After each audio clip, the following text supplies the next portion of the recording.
ನಮಸ್ತೆ. ಇವತ್ತಿನ ವಿಡಿಯೋದಲ್ಲಿ ನಾನು ಗುಲಾಬಿ ಹೂಗಳ ಮೊಗ್ಗು ಕಪ್ಪಾಗುವಿಕೆ ಅಥವಾ ಎಲೆ ಕಪ್ಪಾಗುವಿಕೆ ಯಾಕಾಗುತ್ತೆ ಈ ರೀತಿಯಾಗಿ ಅನ್ನೋದನ್ನ ಇವತ್ತಿನ ವಿಡಿಯೋದಲ್ಲಿ ತೋರಿಸ್ತಾ ಇದ್ದೀನಿ. ಹಾಗೆ ಆ ರೀತಿ ಆದಂತಹ ಗುಲಾಬಿ ಮೊಗ್ಗು ಅಥವಾ ಎಲೆ ಕಪ್ಪಾಗುವಿಕೆ ಅಂತ ಗುಲಾಬಿ ಗಿಡ ಎಲ್ಲ ಇರುತ್ತಲ್ವಾ, ಅದಕ್ಕೆ ಯಾವ ರೀತಿ ಆದಂತಹ ಕ್ರಮನ ಕೈಗೊಳ್ಬಹುದು, ಅದನ್ನ ಯಾವ ರೀತಿ ಕಂಟ್ರೋಲ್ ಮಾಡ್ಬೋದು ಅಂತ ಇವತ್ತಿನ ವಿಡಿಯೋದಲ್ಲಿ ತೋರಿಸ್ತಾ ಹೋಗ್ತೀನಿ. ಬನ್ನಿ ವಿಡಿಯೋ ಶುರು ಮಾಡ್ಕೊಳ್ಳೋಣ. ಅದಕ್ಕೂ ಮುಂಚೆ ಚಾನಲ್ ಯಾರಾದ್ರೂ ಸಬ್ಸ್ಕ್ರೈಬ್ ಆಗದೆ ವಿಡಿಯೋನ ನೋಡ್ತಾ ಇದ್ರೆ ದಯವಿಟ್ಟು ಚಾನಲ್ಗೆ ಸಬ್ಸ್ಕ್ರೈಬ್ ಆಗಿ ಪಕ್ಕದಲ್ಲಿರುವಂತ ಬೆಲ್ ಐಕಾನ್ ಕ್ಲಿಕ್ ಮಾಡ್ಕೊಂಡ್ರೆ ನಾನು ಹಾಕೋ ವಿಡಿಯೋಸ್ ನೋಟಿಫಿಕೇಶನ್ ನಿಮಗೆ ಮೊದಲಿಗೆ ಬರುತ್ತೆ. ವಿಡಿಯೋ ಸ್ವಲ್ಪನಾದ್ರೂ ಇಷ್ಟ ಆದ್ರೆ ಹೆಚ್ಚಿನ ಜನಕ್ಕೆ ಇದನ್ನ ಶೇರ್ ಮಾಡ್ರಿ. ನೀವು ಲೈಕ್ ಮಾಡೋದ್ರಿಂದ ನಂಗೆ ಮತ್ತೆ ಮತ್ತೆ ವಿಡಿಯೋ ಮಾಡ್ಬೇಕು ಅನ್ನೋ ಒಂದು ಖುಷಿ ಸಿಗುತ್ತೆ. ನಿಮಗೆ ಏನೇ ಡೌಟ್ ಬಂದ್ರು ಕಮೆಂಟ್ ಮುಖಾಂತರ ನಂಗೆ ಕೇಳ್ಬೋದು, ನಾನು ಅಲ್ಲಿ ಕಮೆಂಟ್ ನಲ್ಲಿ ಆನ್ಸರ್ನ ಮಾಡ್ತೀನಿ. ಮೊದಲನೇದಾಗಿ ಎಲೆ ಕಪ್ಪಾಗೋದು ಅಥವಾ ಗುಲಾಬಿ ಮೊಗ್ಗು ಕಪ್ಪಾಗೋದು ಯಾಕಂದ್ರೆ ಟೆಂಪರೇಚರ್ ಚೇಂಜಸ್ ಅಂದ್ರೆ ಇಷ್ಟು ದಿನ ಮಳೆ ಬರ್ತಾ ಇತ್ತು, ಇವಾಗ ಸಡನ್ ಆಗಿ ಬಿಸಿಲು ಹಾಗೆ ಚಳಿ ಎಲ್ಲ ಶುರು ಆಗಿದೆಯಲ್ಲ, ಅದಕ್ಕೋಸ್ಕರ ಈ ರೀತಿ ಚೇಂಜಸ್ ಆಗತ್ತೆ. ಗಿಡಗಳಲ್ಲಿ ಮಾತ್ರ ಅಲ್ಲ, ಮನುಷ್ಯರಲ್ಲಿ ಕೂಡ ಈ ರೀತಿಯಾದಂತಹ ಚೇಂಜಸ್ ಆಗತ್ತೆ. ಅಂದ್ರೆ ಆರಾಮಿಲ್ಲ ಆಗೋದು ಕೂಡ ನೋಡ್ತಾ ಇರ್ತಿರಲ್ವಾ. ಮನುಷ್ಯರಲ್ಲಿ ಯಾವ ರೀತಿಯಾಗಿ ಹೆಲ್ತ್ ಇಶ್ಯೂಸ್ ಆಗ್ತಾ ಇರುತ್ತೋ ಅದೇ ರೀತಿಯಾಗಿ ಗಿಡಗಳಲ್ಲೂ ಕೂಡ ಆಗ್ತಾ ಇರತ್ತೆ. ಕೆಲವೊಮ್ಮೆ ಏನಾಗುತ್ತೆ ಅಂದ್ರೆ ಬಿಸಿಲು ಜಾಸ್ತಿ ಆಗಿರುತ್ತೆ. ಅಂದ್ರೆ ಇವಾಗ ಬೇಸಿಗೆಗಾಲದಲ್ಲಿ ಬಿಸಿಲು ಜಾಸ್ತಿ ಆದಾಗ ಕೂಡ ಅಷ್ಟೇನೆ ಈ ರೀತಿಯಾಗಿ ಮೊಗ್ಗು ಕಪ್ಪಾಗುತ್ತೆ. ಅವಾಗ ನಾವು ಸ್ವಲ್ಪ ಮಲ್ಚಿಂಗ್ ರೂಪದಲ್ಲಿ ಏನಾದ್ರೂ ಮಾಡ್ಕೊಂಡ್ರೆ ಒಳ್ಳೇದು. ಹಾಗೇನೆ ಬಿಸಿಲು ಕೂಡ ಜಾಸ್ತಿ ಆದ್ರೆ ಕೂಡ ಈ ರೀತಿಯಾದಂತ ಮೊಗ್ಗು ಕಪ್ಪಾಗುವಿಕೆ ಆಗತ್ತೆ ಅಥವಾ ಎಲೆ ಕಪ್ಪಾಗುವಂತದ್ದು ಆಗತ್ತೆ. ಈಗ ಚಳಿಗಾಲದಲ್ಲಿ ಇರುವಂತ ಬಿಸಿಲಿಗೆ ತೊಂದರೆ ಇಲ್ಲ, ಆದ್ರೆ ನಂತರದಲ್ಲಿ ಬೇಸಿಗೆಗಾಲ ಶುರು ಆದಾಗ ಬರುತ್ತಲ್ವಾ, ಆ ಬಿಸಿಲು ತುಂಬಾನೇ ಜಾಸ್ತಿ ಆದ್ರೆ ಈ ರೀತಿಯಾಗಿ ಸುಟ್ಟು ಹೋಗುತ್ತೆ. ಮತ್ತೊಂದು ಮೇನ್ ರೀಸನ್ ಅಂದ್ರೆ ನಾವು ಮೇಲಿಂದ ಮೇಲೆ ನೀರ್ ಹಾಕೋದ್ರಿಂದ ಈ ರೀತಿಯಾಗಿ ಮಣ್ಣು ಜಿಟ್ಟಾಗತ್ತೆ. ನಾನಿಲ್ಲಿ ತೋರಿಸ್ತಾ ಇರೋಂತ ಮಣ್ಣು ತುಂಬಾ ಜಿಟ್ಟೇನು ಆಗಿಲ್ಲ, ಆದ್ರೆ ಈ ರೀತಿಯಾಗಿ ಅಂದ್ರೆ ಇವಾಗ ನಾನ್ ನೀರ್ ಹಾಕಿರೋದ್ರಿಂದ ಈ ರೀತಿಯಾಗಿ ಕಾಣಿಸ್ತಾ ಇದ್ರೆ, ಆದ್ರೆ ತುಂಬಾನೇ ಅದು ಅಂಟೆಂಟ್ ಆಗಿರುವಂತ ಮಣ್ಣಾದ್ರೂ ಕೂಡ ಈ ರೀತಿಯಾಗಿ ಮೊಗ್ಗು ಕಪ್ಪಾಗತ್ತೆ, ಎಲೆಗಳು ಕೂಡ ಕಪ್ಪಾಗಿ ಹೋಗುತ್ತೆ. ಇದಕ್ಕೆ ಇವಾಗ ನಾವು ಯಾವ ರೀತಿಯಾದಂತ ಕ್ರಮನ ತಗೊಬೇಕು ಅನ್ನೋದನ್ನ ನೋಡೋಣ. ಮೊದಲನೇದಾಗಿ ನಾವು ಗಿಡದಲ್ಲಿ ಕಪ್ಪಾಗಿರುವಂತ ಎಲೆಗಳನ್ನೆಲ್ಲ ಚೆನ್ನಾಗಿ ತೆಗಿಬೇಕಾಗತ್ತೆ. ನಾನು ಇವಾಗ ಇಲ್ಲಿ ತೋರಿಸ್ತಿದ್ದೀನಲ್ಲ, ಈ ಗಿಡದಲ್ಲಿ ಇರುವಂತ ಎಲ್ಲಾ ಎಲೆಗಳು ಕೂಡ ಕಪ್ಪಾಗಿತ್ತು, ಅದಕ್ಕೋಸ್ಕರ ಎಲ್ಲಾ ಎಲೆಗಳನ್ನು ಕೂಡ ನಾನು ಕಿತ್ತು ಬಿಸಾಕ್ತಾ ಇದ್ದೀನಿ. ಕಿತ್ತಿರುವಂತ ಎಲೆನ ನಾವು ನಮ್ ಗಾರ್ಡನ್ ಇಂದ ಸ್ವಲ್ಪ ದೂರ ಬಿಸಾಕ್ಬೇಕಾಗತ್ತೆ. ಅಲ್ಲೇ ಹತ್ರದಲ್ಲೇ ಬಿಸಾಕೊಂಡ್ಬಿಟ್ರೆ ಅದು ಮತ್ತೆ ಬಂದು ಅಟ್ಯಾಕ್ ಮಾಡುವಂತ ಚಾನ್ಸಸ್ ಕೂಡ ಇರುತ್ತೆ. ಹಾಗೇನೆ ಗುಲಾಬಿ ಮೊಗ್ಗುಗಳೆಲ್ಲ ಕಪ್ಪಾದಾಗ ಏನ್ ಮಾಡ್ಬೇಕು ಅಂದ್ರೆ, ನಾವಿವಾಗ ಹೂವು ಆದಾಗ ಯಾವ ರೀತಿಯಾಗಿ ಸಾಫ್ಟ್ ಪ್ರೂನಿಂಗ್ ನ ಮಾಡ್ತೀವಿ ನೋಡಿ, 3-4 ಎಲೆಗಳ ಕೆಳಗಡೆ ಭಾಗದಲ್ಲಿ ಕಟ್ ಮಾಡ್ತೀವಿ ನೋಡಿ, ಆ ರೀತಿಯಾಗಿ ಗುಲಾಬಿ ಮೊಗ್ಗುಗಳನ್ನ ಕಟ್ ಮಾಡ್ಬೇಕಾಗತ್ತೆ. ಮೊಗ್ಗಂದ್ರೆ ಕಟ್ ಮಾಡೋದಕ್ಕೆ ಯಾರಿಗೂ ಮನ್ಸು ಬರೋದಿಲ್ಲ, ಆದ್ರೂ ನಾವು ಗಟ್ಟಿ ಮನ್ಸು ಮಾಡ್ಬಿಟ್ಟು ಈ ರೀತಿಯಾದಂತ ಮೊಗ್ಗುಗಳನ್ನ ಕಟ್ ಮಾಡ್ಬೇಕಾಗತ್ತೆ. ಇಲ್ಲ ಅಂತಾದ್ರೆ ಅದು ಎಲ್ಲಾ ಗುಲಾಬಿ ಗಿಡಕ್ಕೂ ಕೂಡ ಸ್ಪ್ರೆಡ್ ಆಗ್ತಾ ಹೋಗುವಂತ ಚಾನ್ಸಸ್ ಇರುತ್ತೆ. ಜೊತೆಗೆ ಈ ಮೊಗ್ಗು ಕೂಡ ಫುಲ್ ಅರಳೋದಿಲ್ಲ, ಅದಕ್ಕೋಸ್ಕರ ಅದು ಇದ್ರೂ ಕೂಡ ಉಪಯೋಗ ಇಲ್ಲ. ಅದಕ್ಕೋಸ್ಕರ ನಾವು ಅದನ್ನ ಕಟ್ ಮಾಡಿದ್ರೆ ಮತ್ತೆ ನಮಗೆ ಹೊಸ ಚಿಗುರು ಬಂದು ಅದರಲ್ಲಿ ಚೆನ್ನಾಗಿ ಮೊಗ್ಗುಗಳು ಕೂರೋದಕ್ಕೆ ಶುರು ಆಗುತ್ತೆ. ಇವಾಗ ನಾನು ಇಲ್ಲಿ ನೋಡಿ ಎಲ್ಲಾ ಮೊಗ್ಗುಗಳನ್ನ ಕಟ್ ಮಾಡಿ ಬಿಸಾಕಿದ್ದೀನಿ.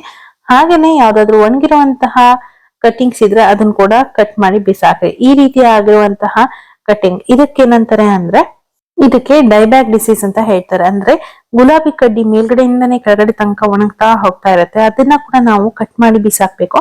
ಅದನ್ನ ನಾವು ಗಿಡದಲ್ಲಿ ಹಾಗೆ ಇಟ್ಕೊಂಡ್ರೆ ನಮ್ಮ ಸಂಪೂರ್ಣ ಗುಲಾಬಿ ಗಿಡ ಕಪ್ಪಾಗಿ ಅಲ್ಲೇ ಸತ್ತು ಹೋಗುತ್ತೆ. ಹಾಗೇನೆ ಹಳದಿ ಆಗಿರುವಂತ ಎಲೆಗಳಿದ್ರೆ ಕೂಡ ಅದನ್ನ ಕೂಡ ತೆಗೆದು ಬಿಸಾಕ್ಬಹುದು. ಇದರಿಂದ ಗಿಡಗಳಿಗೆ ಸ್ವಲ್ಪ ಎನರ್ಜಿ ಜಾಸ್ತಿ ಆಗುತ್ತೆ. ಅಂತ ಆ ಎಲೆಗಳನ್ನ ಉದುರಿಸುವಂತ ಎನರ್ಜಿ ಹೊಸ ಚಿಗುರುಗಳನ್ನ ತರುವಲ್ಲಿ ಅವು ಯಶಸ್ವಿ ಆಗೋದಿಕ್ಕೆ ಹೆಲ್ಪ್ ಆಗುತ್ತೆ. ಅಂದ್ರೆ ಸ್ವಲ್ಪ ಅವರಿಗೆ ಫುಡ್ ಗಳನ್ನೆಲ್ಲ ಕೊಡ್ತಾ ಹೋಗ್ತೀವಲ್ಲ, ನೆಕ್ಸ್ಟ್ ಆ ಟೈಮ್ ನಲ್ಲಿ ಅವರಿಗೆ ಸ್ವಲ್ಪ ಅದು ಎಲೆಗಳ ಉದುರಿಸೋ ಬದಲಿಗೆ ಹೊಸ ಚಿಗುರುಗಳನ್ನ ಬರ್ಸೋದಿಕ್ಕೋಸ್ಕರ ಅದಕ್ಕೆ ಸ್ವಲ್ಪ ಹೆಲ್ಪ್ ಆಗತ್ತೆ. ಜೊತೆಗೆ ಇವಾಗ ನೀವು ಪ್ರೂನಿಂಗ್ ನ ಕೂಡ ಮಾಡ್ಕೊಬಹುದು. ಚಳಿ ಬೀಳ್ತಾ ಇರೋದ್ರಿಂದ ಚಳಿ ಸ್ಟಾರ್ಟಿಂಗ್ ನಲ್ಲಿ ಇವಾಗ ಪ್ರೂನಿಂಗ್ ನ ಮಾಡ್ಕೊಬಹುದು. ನಾನಿಲ್ಲಿ ಸಾಫ್ಟ್ ಪ್ರೂನಿಂಗ್ ನ ಮಾಡ್ಕೊಳ್ತಾ ಇದ್ದೀನಿ, ನೀವು ಬೇಕಾದ್ರೆ ಹಾರ್ಡ್ ಪ್ರೂನಿಂಗ್ ನ ಕೂಡ ಈ ಟೈಮ್ ನಲ್ಲಿ ಮಾಡ್ಕೊಬಹುದು. ಈ ಟೈಮ್ ನಲ್ಲಿ ಬಿಟ್ರೆ ಜೂನ್ ಟೈಮ್ ನಲ್ಲಿ ಮಾಡ್ಕೊಬೇಕಾಗತ್ತೆ. ನಾನು ಈ ರೀತಿಯಾದಂತಹ ಯಾವ್ದಾದ್ರು ವಿಡಿಯೋಸ್ ನಲ್ಲಿ ಒಂದಿಷ್ಟು ಇನ್ಫಾರ್ಮೇಟಿವ್ ಟಿಪ್ಸ್ ನೆಲ್ಲ ಹೇಳ್ತಾ ಇರ್ತೇನೆ, ಕ್ಯಾಚ್ ಮಾಡ್ಕೊಬಹುದು. ಸೊ ಸಬ್ಸ್ಕ್ರೈಬ್ ಮಾಡ್ಕೊಳ್ಳೋದನ್ನ ಮರಿಬೇಡಿ ಚಾನಲ್ಗೆ. ಹಾಗೆ ಇವಾಗ ನಾವಿಲ್ಲಿ ಕಟ್ ಮಾಡಿರ್ತೀವಲ್ವಾ ಸ್ಟೆಮ್ಸ್ ನ, ಆ ಸ್ಟೆಮ್ಮಿಗೆಲ್ಲ ನಾನು ಫಂಗಿಸೈಡ್ ನ ಹಚ್ಕೊಳ್ತಾ ಇದ್ದೀನಿ. ಫಂಗಿಸೈಡ್ ಇಲ್ಲ ಅಂತಂದ್ರೆ ನೀವು ಅರಿಶಿನ ಪುಡಿ ಬೇಕಾದ್ರೂ ಹಚ್ಕೊಬೇಕಾಗತ್ತೆ. ಅರಿಶಿನ ಪುಡಿ ಹಚ್ಚೋ ಹಾಗಿದ್ರೆ ಸ್ವಲ್ಪ ಬೇವಿನ ಎಣ್ಣೆನ ಮಿಕ್ಸ್ ಮಾಡ್ಬಿಟ್ಟು ಹಚ್ರೆ, ಈಗ ಫಂಗಿಸೈಡ್ಗೆ ಕೂಡ ನೀವು ಬೇವಿನ ಎಣ್ಣೆನ ಹಚ್ಕೊಬಹುದು, ಅಂದ್ರೆ ಮಿಕ್ಸ್ ಮಾಡಿ ಹಚ್ಬಹುದು. ಇವಾಗ ಇಲ್ಲಿ ನಾನು ಹಚ್ತಾ ಇರುವಂತ ಜಾಗದಲ್ಲಿ ನೀರ್ ಬೀಳೋದಿಲ್ಲ, ಅದಕ್ಕೋಸ್ಕರ ನಾನು ಅದಕ್ಕೆ ಡೈರೆಕ್ಟ್ ಆಗಿ ಅದನ್ನ ಹಚ್ತಾ ಇದೀನಿ, ಎಣ್ಣೆನ ಮಿಕ್ಸ್ ಮಾಡ್ತಾ ಇಲ್ಲ. ಇವಾಗ ಇಷ್ಟ ಮಾಡಿದ್ರೆ ನಮ್ಮ ಗಿಡದಲ್ಲಿ ಬಂದಿರುವಂತ ಕಪ್ಪು ಮೊಗ್ಗಿನ ರೋಗ ಅಥವಾ ಕಪ್ಪು ಎಲೆ ರೋಗ ಅನ್ನೋದು ಕಮ್ಮಿ ಆಗತ್ತಾ ಅಂದ್ರೆ ಇಲ್ಲ. ನಾವು ಯಾವಾಗ್ಲೂ ನಮ್ಮ ಪಾಟ್ ಅನ್ನ ಕ್ಲೀನ್ ಮಾಡಿ ಇಟ್ಕೊಬೇಕಾಗತ್ತೆ. ಯಾವುದೇ ರೀತಿಯಾದಂತಹ ಕಳೆ ಗಿಡ ಹುಟ್ಟೋದಿಕ್ಕೆ ಬಿಡಬಾರ್ದು. ಹಾಗೆ ಈ ರೀತಿಯಾಗಿ ಚೆನ್ನಾಗಿ ಕೆತ್ಕೋಬೇಕಾಗತ್ತೆ. ಅವಾಗ ನಾವು ಈ ರೀತಿಯಾಗಿ ಆ ಬುಡನ ಸ್ವಲ್ಪ ಲೂಸ್ ಮಾಡಿ ಕೊಡ್ತಾ ಇರ್ಬೇಕಾಗತ್ತೆ. ಒಂದ್ 15 ದಿನಕ್ಕಾದ್ರೂ ನಾವು ಈ ರೀತಿಯಾಗಿ ಲೂಸ್ ಮಾಡ್ತಾ ಇರ್ಬೇಕು. ಅವಾಗ ನಮ್ ಗಿಡದಲ್ಲಿ ಗ್ರೋತ್ ತುಂಬಾನೇ ಚೆನ್ನಾಗಿ ಬರುತ್ತೆ.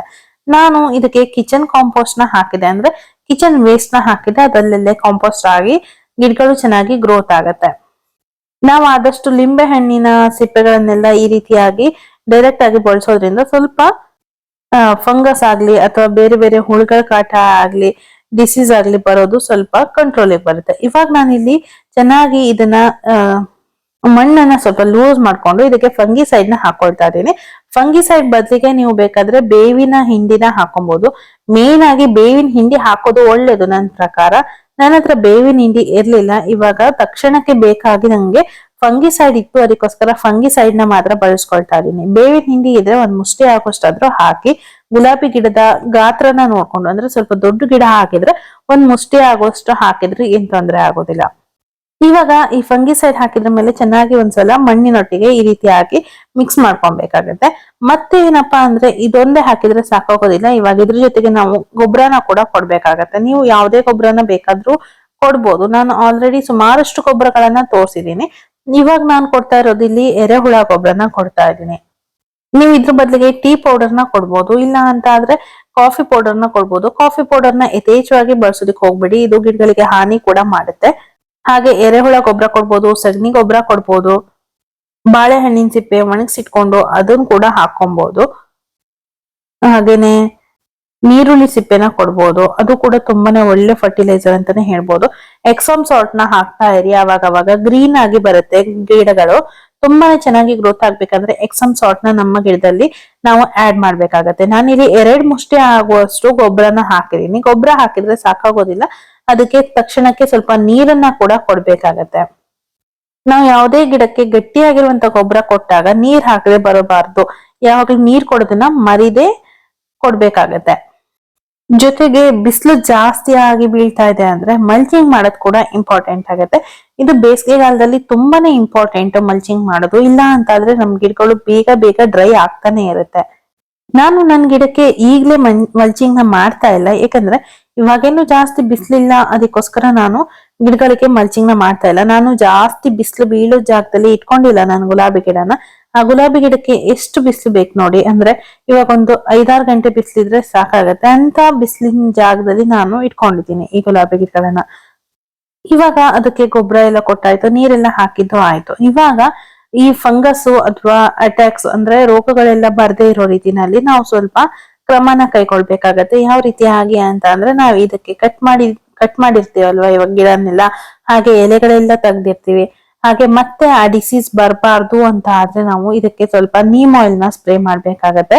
ನೀಮ್ ಆಯಿಲ್ ನ ಯಾವ ರೀತಿಯಾಗಿ ಬಳಸೋದು ಅಂತಾದ್ರೆ 1 ಲೀಟರ್ ನೀರಿಗೆ 5 ml ಆಗುವಷ್ಟು ನೀಮ್ ಆಯಿಲ್, ಹಾಗೇನೆ 5 ml ಆಗುವಷ್ಟು ಡಿಶ್ ವಾಶ್ ಲಿಕ್ವಿಡ್, ಇಲ್ಲ ಅಂತಂದ್ರೆ ಶಾಂಪೂನ ಹಾಕೊಂಡು ನೀವು ಇದನ್ನ ಬಳಸ್ಕೊಬಹುದು.